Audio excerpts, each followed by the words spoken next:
Bon día, buenos días, bon día.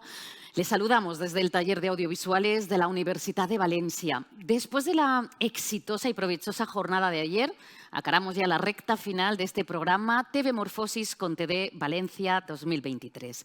Durante el día de hoy hablaremos del flujo de los contenidos transmedia en la postdigitalización. Asistiremos a la inauguración oficial, a un taller práctico sobre comunicar con smartphones, cómo ser vídeo independiente, y presenciaremos dos charlas, una sobre creación de contenidos para dispositivos móviles utilizando la inteligencia artificial y otra sobre los usos de las escenografías virtuales en la producción audiovisual. Estas jornadas finalizarán con la proyección del documental El Capo, la historia de un líder anarquista valenciano en un campo de concentración nazi. Esta proyección tendrá lugar en el aula magna del Centro Cultural La Nau de la Universidad de Valencia. Recuerden que este evento está a cargo del Taller de Audiovisuales de la Universidad de Valencia en España, el Canal 44 de la Universidad de Guadalajara en México y la Asociación de las Televisiones Educativas y Culturales Iberoamericanas. Saben también que estas charlas y estos talleres los pueden seguir en directo o en diferido por la diferencia horaria gracias a la retransmisión por streaming a todo el mundo y a través de los canales públicos y universitarios iberoamericanos de la red de ATEI, la Asociación de Televisiones Educativas y Culturales Iberoamericanas. Sin más dilación, damos paso ya a la primera de las charlas de esta mañana. Nuestro primer ponente es Arnau Gifreu. Él es doctor en Comunicación y máster en Artes Digitales por la Universidad Pompeu Fabra de Barcelona. El título de su ponencia es El flujo de los contenidos transmedia en la postdigitalización. Y antes de ir con ella, conozcamos mejor a Arnau Gifreu.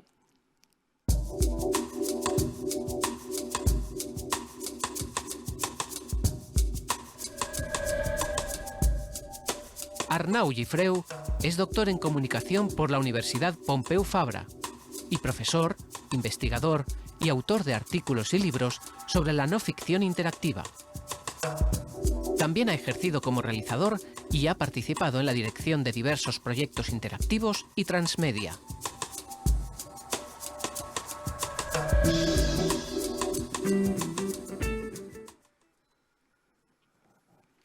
Buenos días, Arnau. Gracias por estar con nosotros. Recordamos el título de la ponencia.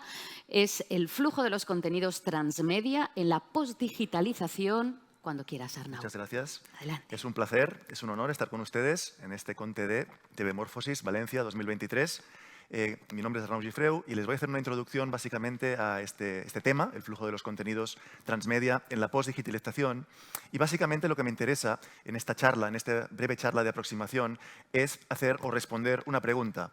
Una pregunta que básicamente es cómo creemos que va a afectar la automatización a la producción audiovisual.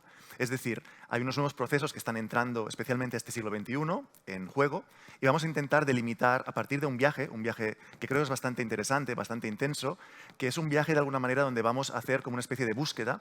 Esta es una fotografía, como ven, un fotograma del primer documental de la historia, Nanook del Norte, de Robert Flaherty, donde este esquimal de alguna manera intentaba buscar alguna cosa, intentaba ir a la búsqueda de alguna cosa. Y mi propuesta un poquito para ver cómo estamos en este proceso de automatización actual es poder discernir, poder encontrar este punto actual y poder saber de alguna manera cómo hemos llegado hasta aquí, cómo estamos básicamente en este punto tan interesante en los medios de comunicación. Si observamos un poquito esta historia a través de estos círculos que ven en la pantalla, en esta diapositiva, observamos básicamente cómo ha pasado cosas en la historia de la evolución de los medios de comunicación, de las formas de representación o de expresión narrativa a través de los siglos, pero de una representación inicial, de formas en cueva, representaciones, etcétera, y digamos una representación también que es más analógica, copiamos una analogía de la realidad, plasmamos alguna cosa con un soporte físico de base. Observamos también que hay como puntos de cambio, ¿no? El nacimiento del alfabeto, por ejemplo, en el cuarto círculo, es decir, en el 3000 a.C. en Sumeria, o en el sexto círculo, por ejemplo, el nacimiento de la escritura a través del libro, ¿no? Como forma de plasmación, con Gutenberg también en Maguncia, en Alemania, en el siglo XV aproximadamente, pero nuestra historia real empieza básicamente en la séptima imagen, en el séptimo círculo, ¿no? En esta fantástica Mona Lisa de Leonardo da Vinci, en este Renacimiento donde los pintores buscan un elemento clave, trabajan un elemento clave que es la luz, como forma de plasmación, de pintura y de representación. En este siglo XVI, 1550 aproximadamente, en Italia, en Florencia, etcétera, con los Medici, ¿no?, como grandes, de alguna manera, avaladores de este Leonardo da Vinci y otros artistas, observamos cómo van plasmando una serie de pinturas que después se van materializando en otros tipos de plasmaciones, llegando evidentemente a las vanguardias del siglo XX, ¿no? El último círculo, como vemos, también es la plasmación de lo que es la fotografía, el nacimiento de esta fotografía, que realmente también es el momento en que plasmamos la imagen por primera vez en un dispositivo. Sin embargo, en estos 20 siglos, básicamente, o en estos siglos que estamos resiguiendo aquí de manera muy rápida, de manera flash, digamos, no pasan muchas cosas hasta llegar básicamente al momento de clave, digamos, que es el siglo XX, ¿no? Después de muchos intentos, digamos, de llevar la fotografía a otro nivel, de llevar la fotografía al ámbito, digamos, práctico, ¿no? Tener movimiento, ¿no? Como seres humanos queremos siempre algo más, tenemos algo que está quieto, estático y queremos que se mueva, después vamos a querer el sonido, después le pondremos color a esta imagen en movimiento y así va pasando el siglo XX. Llegamos básicamente a esta competición donde básicamente unos franceses como los hermanos Lumière y un americano como básicamente el gran creador, digamos, y de las patentes del siglo XIX, Thomas Alva Edison, compiten con el segundo círculo, que es el cinematógrafo, esta maleta de 5 kilos que es portátil, ¿no?, y que realmente se impone a este armatoste, a este armario de 300 kilos que es el kinetoscopio, básicamente de Edison, y a partir del nacimiento del cine, ese 28, ¿no?, de diciembre de 1895, la fecha clave, los hermanos Lumière empiezan a imponer, digamos, una especie como de, no diríamos de dictadura, pero sí durante 2 o 3 años mantienen la patente y mantienen toda la fuerza sobre 200 operateurs que van mandando a cada país para filmar el nacimiento del cine, ¿no?, para filmar, digamos, el nacimiento de la historia fílmica de cada país. En este momento ya empezamos a sumar más variables, como el fonógrafo, por ejemplo, la música, aparece también la radio, hasta el punto que un gran estudioso, un gran investigador, Marshall McLuhan, fundador de la ecología de los medios, cuya teoría básica es que los medios son ecosistemas, son especies, de alguna manera coincide, ¿no?, y coincido con McLuhan en establecer que hay como 3 puntos de giro en esta historia de la comunicación, ¿no? 3 puntos muy importantes: el nacimiento del alfabeto, de la escritura, el nacimiento del libro también como otro punto muy importante, y después sitúa también el telégrafo, las formas de comunicación también basadas en la voz, ¿no?, a principios del siglo básicamente XX como otro punto muy importante. A todo este esquema, básicamente, a toda esta estructura, hay que añadirle evidentemente la televisión, hay que añadirle básicamente otros elementos que se van sumando a esta especie como de primera estructura donde encontramos una serie de periodos en esta evolución que más o menos se pueden de alguna manera sintetizar en estos 8, pero evidentemente hay muchos más. Aquí solamente hacemos como un viaje aproximado, ¿no?, por el tiempo que tenemos, pero digamos que estaríamos llegando a un punto muy interesante donde podríamos hablar de un tipo o de formas de audiovisual expandidas, ¿no?, donde entrarían realmente flujos, digamos, postdigitales, ¿no?, después de esta época de los 90 de la digitalización, donde también hablaríamos de contenidos transmedia, ¿no?, en este entorno. Sin embargo, para ser generalistas, sin entrar mucho en especialidades y no meternos tampoco con la academia, a la que hay que tener mucho respeto, podemos establecer básicamente que hay como 2 grandes, digamos, macrogéneros, ¿no?, 2 maneras, digamos, de poder representar o poder establecer vínculos con esta realidad o con este tipo de creación artística o de creación audiovisual, ¿no? Una que es más construyendo básicamente algo desde cero, que sería la ficción, de la que se derivan una serie de formas de expresión y representando alguna cosa que supuestamente, esto está ya un poco en duda, ¿no?, con lo que veremos al final de esta charla, la inteligencia artificial generativa, que llamaríamos la no ficción o la realidad, que también desarrolla una serie de discursos, ¿no?, una serie de historias que contar. Sin embargo, creo que es en la mitad, creo que es en medio, ¿no?, en la intersección, donde pasan cosas más interesantes, ¿no? Decía o leía otro día una anécdota de que unos peces van a desovar realmente en la mitad del Atlántico, ¿no?, donde hay realmente aguas calientes y aguas frías, y en ese punto es donde converge realmente lo más interesante, ¿no?, donde pasan las cosas y donde sucede la vida. Por tanto, yo creo que en este punto experimental, artístico, con un tono ensayístico y sobre todo con un concepto muy importante que es la mezcla de géneros, formatos y discursos, que también podríamos llamar la hibridación, ¿no?, la hibridación de cosas, y realmente no podemos hablar nunca de una ficción que es pura ficción, porque, por ejemplo, hay películas que trabajan mucho cuestiones también de memoria, de documental, o en no ficción, ¿no? El propio Nanook del norte que veíamos de este esquimal, llegó Flaherty, el director, a cortar el iglú por la mitad para poder grabarlo de noche, ¿no? ¿Qué sistema es más ficcionalizado que no cortar un iglú para molestar a los propios esquimales y hacerles pasar frío, ¿no?, que si ellos saben es aguantar frío? Básicamente, esta es un poco la estructura y básicamente un poco la idea es que cuando vamos a contar historias, básicamente, pues desde mi punto de vista, desde como creador, creo que tenemos que diferenciar entre lo que es la narrativa que vamos a contar y el formato, cómo lo vamos a contar. Aquí estaríamos en un bloque más de géneros, formatos y discursos, un poco de qué es, ¿no? Dónde se engloba lo que vamos a contar, y a esta especie de primer menú o de primera estructura le mezclaríamos básicamente estas 5 formas de expresión o de representación narrativa. Por tanto, la matriz que sale resultante es realmente impresionante para el creador de contenidos audiovisuales o expandidos del siglo XXI, en definitiva. Haciendo un poco un esquema, ¿no? Como una especie de wrap-up o de resumen, ¿no? Un poco estructuralmente, cuesta mucho de leer, pero cada uno y cada una lo puede ver más en detalle.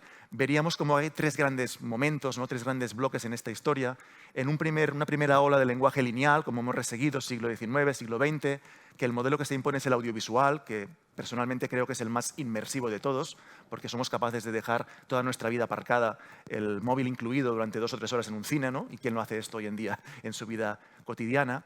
Pero también creo que es interesante enumerar que este modelo audiovisual va de un punto A a un punto B y tiene un espectador pasivo que le está diciendo no me molestes, ¿no? Quiero seguir una película y como mucho la interpretaré de manera cognitiva, de manera, digamos, mental, ¿no? En esas teorías de Umberto Eco, por ejemplo, del lector modelo, etc. En los 90 del siglo XX entramos en la revolución digital, en una segunda ola que es más multimedia, no lineal, donde el modelo pasa a ser de un espectador pasivo a un usuario activo. Este usuario, de alguna manera, pide agencia, necesita agencia, que es darle dominio sobre el discurso de la narración. Y en este sentido, el modelo es más interactivo, el discurso se para y me pide que tome decisiones para poder avanzar en la historia.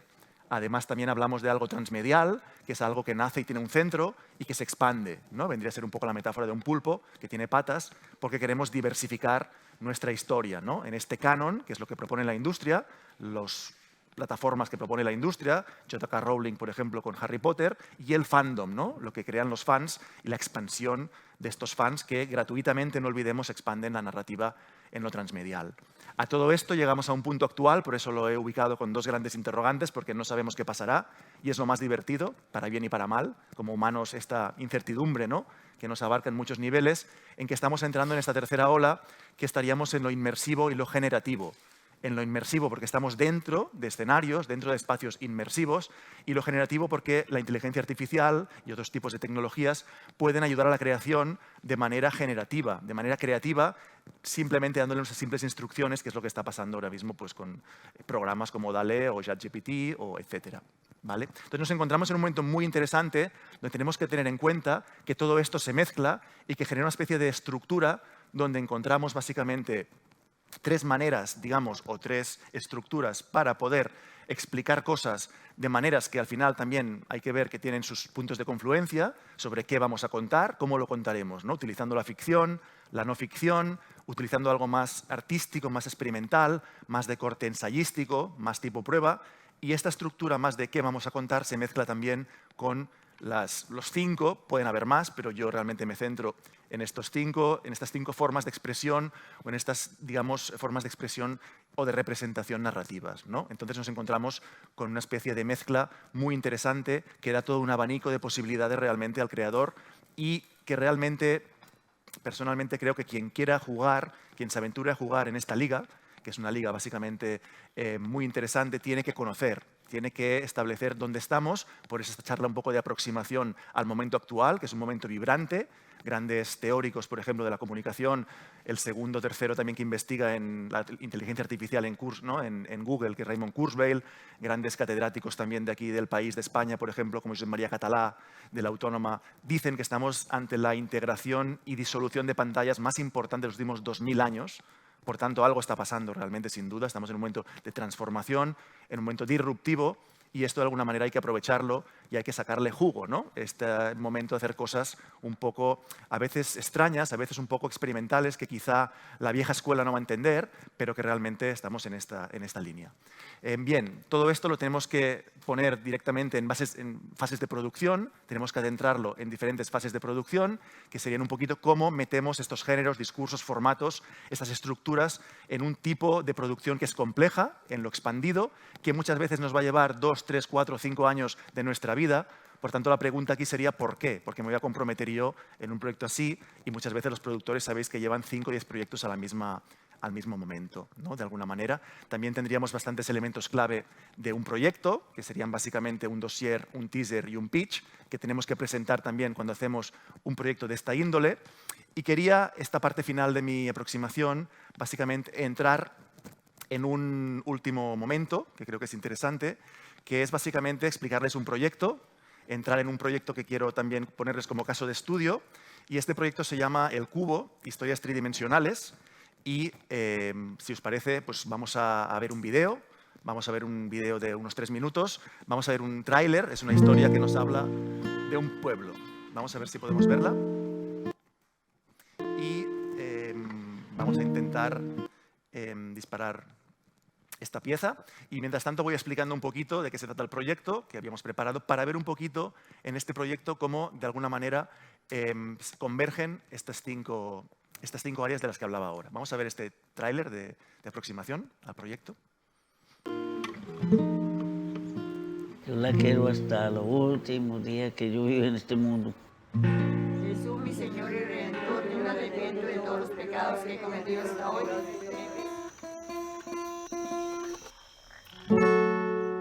¿Qué pasaría si yo un día decidiera irme?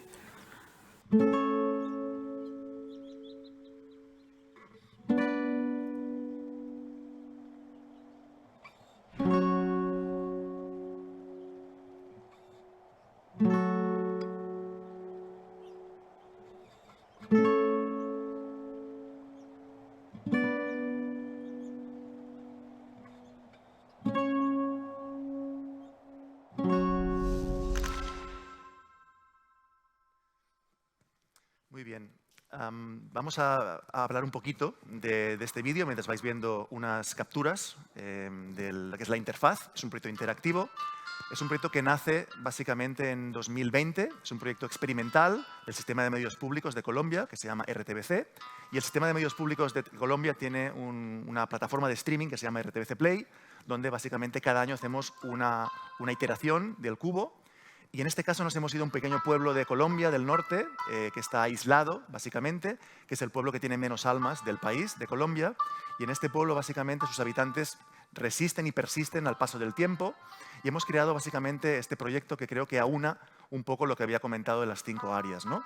Es decir, es un proyecto que aúna, básicamente, un género que sería el documental, pero que tiene toques ensayísticos también a través de la interactividad. Ahora vamos a ver también cómo hemos establecido este segundo nivel interactivo, pero digamos que tenemos un tipo de narración que parte de la no ficción, que parte del campo documental. Estamos representando una historia real que sucede en Colombia a través de unos personajes, que son personajes que viven aislados en este pueblo y que nos cuentan también que otro tipo de vida es posible, ¿no? Que también hay maneras de vivir, digamos, más tranquilas, despegadas, más en comparación como vivimos hoy en día en las grandes urbes y en este ritmo hiperacelerado del siglo XXI que evidentemente traerá sus consecuencias y posiblemente con el tiempo traerá un posible colapso, ¿no? de alguna manera. Creamos una interfaz donde realmente podemos elegir entre 5 personajes. Aquí es donde lo volvemos interactivo.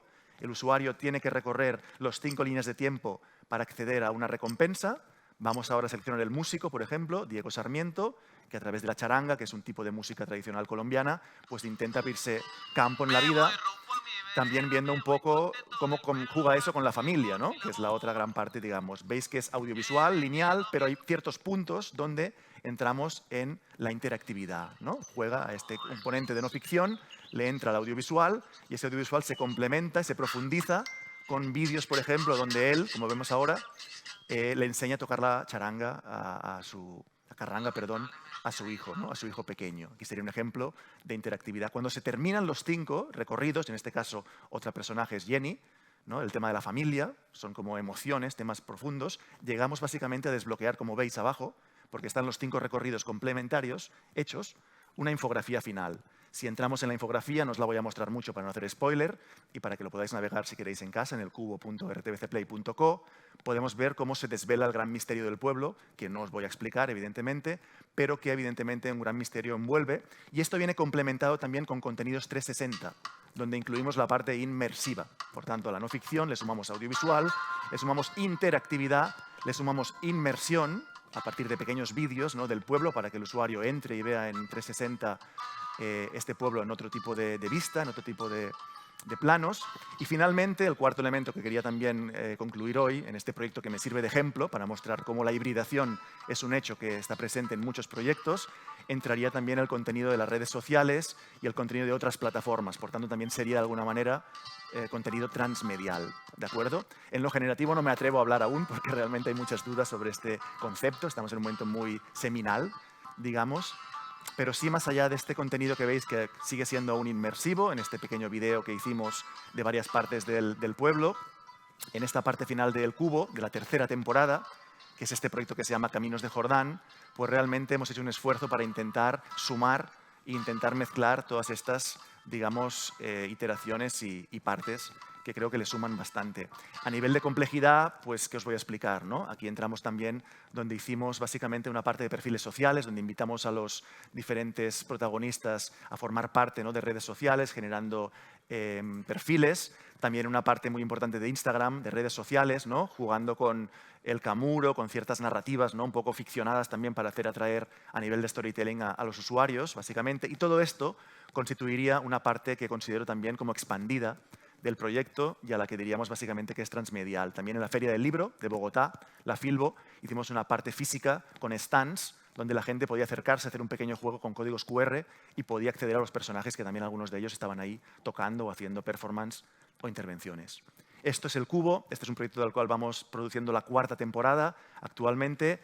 Colombia es un país realmente que permite realmente un acercamiento muy interesante a este tipo de narrativas y creo que esto también pues, tiene que tener en cuenta, ¿no?, que esto existe.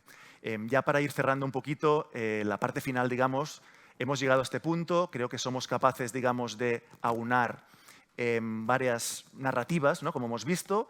Partimos básicamente de la no ficción, partimos básicamente de un campo que es la realidad, le generamos formas de representación, formas de expresión narrativas como el audiovisual. Este audiovisual puede ir solo, pero también puede incluir interactividad. La ecuación se vuelve compleja, se vuelve muy difícil. Hemos estado trabajando, para que os hagáis una idea, un grupo de 80 personas como equipo en este proyecto. La media de trabajadores o de equipos en el Cubo involucrados son unos 100, 110 personas, que para una producción expandida es una buena producción, es una buena cantidad de personas. Y sobre todo es muy interesante ver cómo se suman equipos, ¿no? Un equipo audiovisual de base, se suma un equipo, un estudio multimedia, también RTBC Play, la plataforma de streaming, tiene un equipo de redes, somos un equipo nuclear como de 3 directores que somos como las cabezas del proyecto en cada temporada y después tenemos todo el equipo también de producción y las fantásticas productoras de RTBC Play. Entonces estamos hablando de un proyecto realmente cuyo problema más grande muchas veces es la comunicación, ¿no?, la comunicación realmente entre equipos. A toda esta suma de lo audiovisual, lo interactivo, lo transmedial, lo inmersivo, por si no fuera poco, ¿sí?, hay que entender de que estamos llegando a un punto, digamos, de no retorno, un punto que Raymond Kurzweil define como la singularidad, donde entra un nuevo concepto que es básicamente lo generativo. ¿Y qué significa lo generativo en el vídeo, en lo creativo, etcétera? Pues realmente significa que vamos hacia un concepto de metaverso, un concepto donde van a mezclar o van a entrar varias nuevas categorías en juego, de las cuales básicamente lo más importante es que vamos a estar siempre dentro de experiencias o muchas veces inmersivas, dentro de algo, dentro de entornos 3D, con sistemas de transacción diferentes como blockchain, NFTs, etcétera. Y además, muy importante, va a entrar en juego el concepto de inteligencia artificial generativa. Y aquí es donde realmente las cosas se ponen apasionantes, ¿no? He rescatado esta cita de un gran teórico, de un gran escritor, Yuval Noah Harari, de Israel, ¿no?, que nos dice básicamente que estamos conversando, ¿no? Él lo pone en el caso de la política, pero es una conversación. Pero ¿qué pasa si realmente todo se genera por seres humanos falsos o por bots o por máquinas, ¿no? Se puede destruir esta conversación pública, esta conversación genuina. Habla de la política, pero eso es exponencialmente extrapolable a muchos niveles, ¿no? Entonces yo creo que en este sentido tenemos que pensar, se habla mucho también de la destrucción, ¿no?, de plazas o de trabajos en la inteligencia artificial generativa y se dice mucho que va a afectar a un 40, un 50 y mucha gente también espantada, tanto desde el punto de vista de la creación como desde el punto de vista de la recepción. Yo creo que de alguna manera trabajos más repetitivos, trabajos más, digamos, automatizados, nunca más bien dichos, como es el tema de hoy que vamos a discutir en este Conte de Tebemorfosis, trabajos más, de alguna manera, estructurales, sí que van a sufrir un poco, pero trabajos más de índole creativa, yo creo que se van aún a salvar porque esta inteligencia artificial puede coger cosas de la gran base de datos, que es básicamente inteligencia acumulada, digamos, en la nube, Internet, pero cosas más genuinas del día a día, periodismo puro de investigación en el momento, por ejemplo, eso es más difícil realmente a día de hoy que se pueda realmente llegar a encontrar o que pueda realmente recuperarse a nivel de muchos problemas que pueden suceder. ¿Qué pasará a otro nivel? Esa es otra pregunta que dejaremos. Sin embargo, hay especialistas que están determinando que hay como 3 niveles de inteligencia artificial en general y que estamos básicamente en el primer nivel, una inteligencia artificial que se llama estrecha o también se llama débil, en que básicamente una máquina puede, como un simulador de ajedrez, ¿no? Puede ganar al campeón mundial humano de ajedrez, ¿no? En ese sentido, pero no puede superar de alguna manera, ¿no? En la mediana o en la que vamos a llegar, digamos, en la general sí que de alguna manera se superarán estos límites en pocos años ya, se dice, se especula, y al final habrá la máxima, digamos, el nivel más avanzado, donde ya prefiero ni entrar porque no sabemos realmente hacia dónde vamos a ir. En cualquier caso, la reflexión final de todo esto sería básicamente entender por qué estamos creando una inteligencia artificial generativa, si la creamos para crear, para poder hacer cosas que realmente expandan, que realmente nos ayuden, que realmente contribuyan, y cómo va a afectar, por ejemplo, esta inteligencia artificial a un proyecto como el Cubo. ¿Sí? ¿Cómo le podemos realmente, en qué forma a nivel narrativo, si tenemos una base audiovisual, le añadimos interactividad, lo hacemos expandido en varias plataformas y le añadimos elementos inmersivos, en qué fórmula, en qué medida podemos añadir de alguna manera componentes de inteligencia artificial generativa y cómo realmente van a funcionar y van a coordinarse con estas formas preestablecidas anteriores hasta el momento actual. Creo que este es un reto muy interesante para los creadores. Creo que ya no podemos hablar de un solo proyecto de alguna manera y sobre todo creo como una reflexión importante con la que voy a lanzar un poco y voy a abrir esta jornada tan interesante de hoy, es la reflexión sobre la realidad. Yo me considero un adicto a la realidad. Yo investigo básicamente las formas de realidad, de no ficción. Me interesa cartografiar este campo tan apasionante.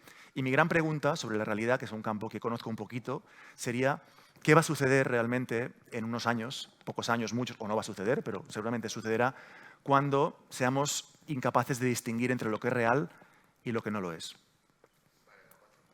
¿Qué va a pasar en ese momento? Arnau, interesante pregunta que nos dejas aquí en el aire, como todas las cuestiones que has estado lanzando durante esta charla tan interesante, cuestiones para reflexionar. Tan interesante que desde el público nos han querido también trasladar algunas preguntas, algunas reflexiones para que las podamos contestar en estos últimos minutos de tu charla. Por cierto, apasionante también ese proyecto del Cubo. A mí me han entrado unas ganas tremendas de poder recorrer esas carreteras de Jordán, pero no de manera virtual, ¿eh? Yo creo que físicamente para desconectar un poco, ¿no? Y apartarnos, como tú decías, de ese estrés que llevamos en las grandes urbes últimamente. Vamos, como te digo, con las preguntas del público. La primera nos dice cómo percibes la producción de contenidos transmedia actual en el mercado español. En el mercado español, vale. Pues yo creo que es un momento, es verdad que el título de la charla me he ido un poco pero la idea era aproximarnos, ¿no? A ver un poquito las tendencias, ¿no? Lo que está pasando para hacer como un mapa muy rápido, ¿no? Pero un poco la televisión también va a estos niveles, ¿no? Para ayer lo queremos todo. Sí. Y la básica, un poquito lo que veo es que es un momento donde se usa, se produce aún en transmedia, pero que este término no está en desuso, pero sí que términos como interactivo, como inmersivo, como generativo, están un poco copando el espacio que estos últimos años ha cogido el transmedia, ¿no? Y creo que en ese sentido sí que está sufriendo un poquito el término, pero se sigue utilizando y creo que es un poquito también arriesgado hoy en día cuando haces algo transmedia, piensas en, bueno, voy a hacer 3, 5, 7 plataformas, pero eso, en el nivel actual, es un poquito arriesgado, ¿no? Por los medios y porque en España es un país que no invierte mucho, ¿no? En este tipo de producción, entonces creo que es peligroso. La segunda pregunta es, ¿qué actores existen en España e Iberoamérica en relación con los contenidos expandidos? A nivel latino e iberoamericano, sí que nos encontramos en pocos actores realmente, pero de renombre, creo yo. Por ejemplo, en España tenemos Televisión Española, que ha hecho el laboratorio, básicamente, que tiene PlayZ, RTV Play. Realmente ha habido todo un departamento de medios interactivos con el cual yo estuve 5 años vinculado, que realmente hizo una expansión muy interesante.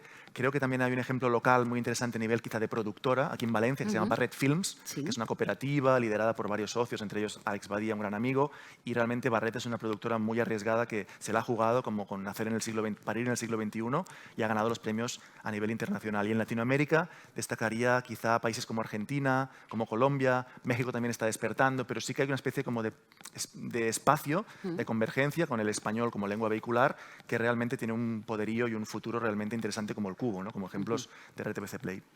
Más preguntas interesantes. ¿Dónde sitúas el concepto de realidad extendida en el mapa que has trazado en tu presentación? El concepto de realidad extendida es un concepto que formaría parte de lo que llamaríamos narrativa inmersiva, que es un gran campo. Yo he citado un vídeo 360 como ejemplo, pero evidentemente es un campo donde tendríamos básicamente desde vídeos 360, realidad virtual en gafas, aumentada, la mezcla que es la mixta, etcétera. Entonces, la realidad extendida básicamente es un nuevo campo del cual entraríamos en una especie de concepto que vamos desde la realidad física, en la que estamos tú y yo ahora, o eso parece, hasta la realidad básicamente virtual, ¿no? Pasando por la aumentada, y es un campo realmente muy interesante que no hace referencia, como mucha gente se piensa, a la no ficción, porque hablamos de realidad, sino que puede englobar muchos formatos o discursos, pero estaría un poco este continuo, básicamente.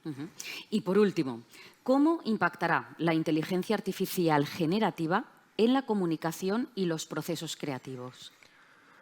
Esta pregunta es la que he intentado responder al final, un poquito, de manera muy sin entrar para no... Es un terreno muy pantanoso. Yo creo que a los procesos creativos los va a ayudar, les va a dar un empuje, va a automatizar muchos trabajos que podemos hacer. A veces necesitamos 100 horas para investigar o 100 horas para producir. Lo va a hacer quizá más viable, pero sin embargo, más allá de lo creativo, creo que hay un peligro, y que es un peligro básicamente de falsear las cosas, de copiar, de plagiar, de esconder, y es a nivel aquí un poco casi criminal, donde tengo un poco de miedo que no se regule, porque creo que una regulación es fundamental y hay que correr. Pero creo que en ese sentido es muy interesante el reto, pero creo que vamos tarde en la regulación. Pues Arnau, muchísimas gracias por esta charla, insisto, tan interesante. Después de ella vamos a hacer una pequeñita pausa para tomar un café y en unos minutos damos paso al acto de inauguración oficial. Nos vemos en unos minutos. Hasta ahora.